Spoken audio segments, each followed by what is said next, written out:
An INFJ is one of the 16 personality types identified by the Myers-Briggs Type Indicator.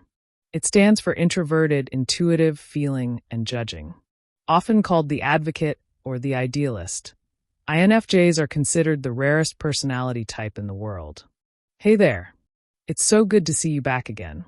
I promised in this video to talk about how living day to day in a racialized society affects us Aboriginal INFJs mentally, spiritually, and emotionally.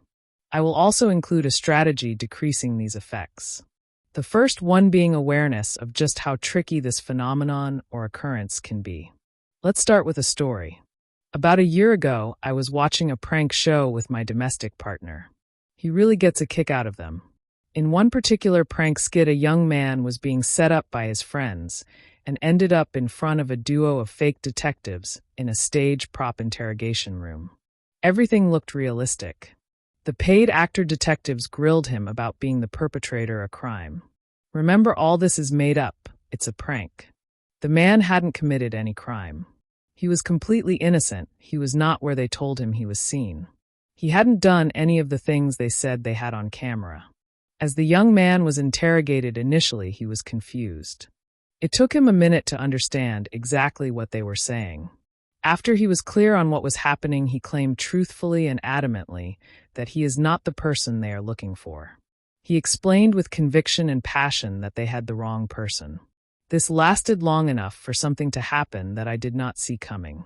The young man discombobulated after repeated attempts to provide truth and clarity to clear up the obvious misunderstanding. Surprisingly started searching in his mind for when this all happened. He started to think that maybe he was there. You could see the young man mentally struggling with what he knew was the truth and what the prank detectives were saying. That's kind of how we Aboriginal INFJs are affected by the constant negativity that's reflected back to us. This is caused by racism and all the ridiculous propaganda that goes along with it.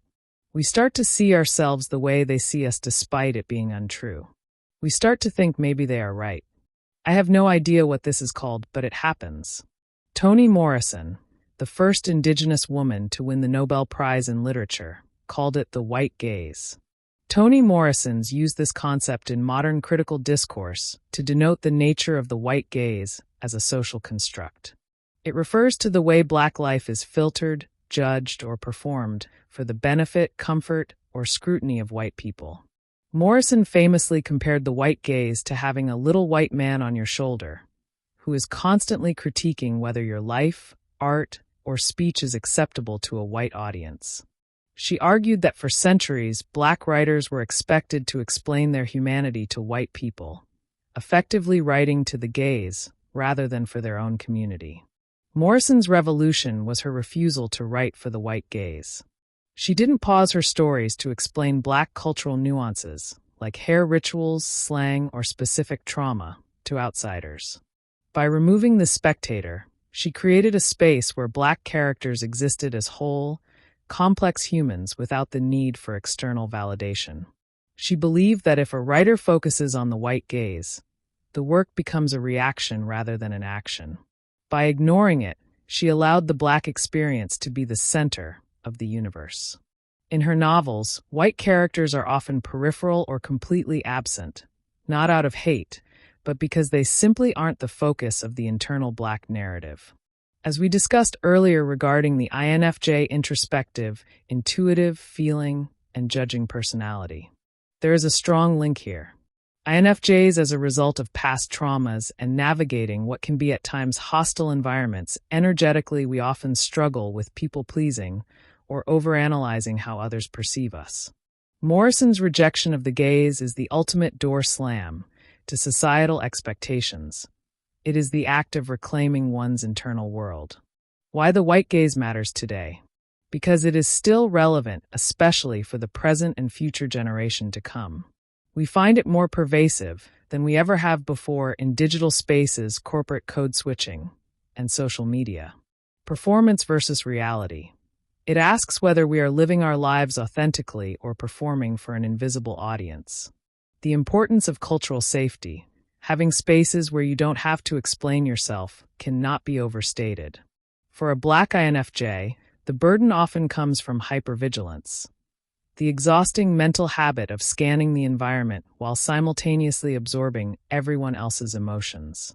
You naturally center others. Morrison teaches us to bravely center ourselves. Pause, explaining your why to the world. Your internal peace is its own justification. Black INFJs often feel alien because they see patterns others miss. Morrison's work validates that your internal world isn't wrong or misleading. It's a sovereign territory. Lean into your nature. Instead of feeling burdened by your depth, see it as your ancestral right to be complex. You aren't too much. The gaze is simply too narrow to hold you. Thank you for listening. I hope you enjoyed this content, and if so, please subscribe. Like, share, and comment. In the next video, I will highlight the 16 Myers-Briggs personality types and how an INFJ compares specifically to others.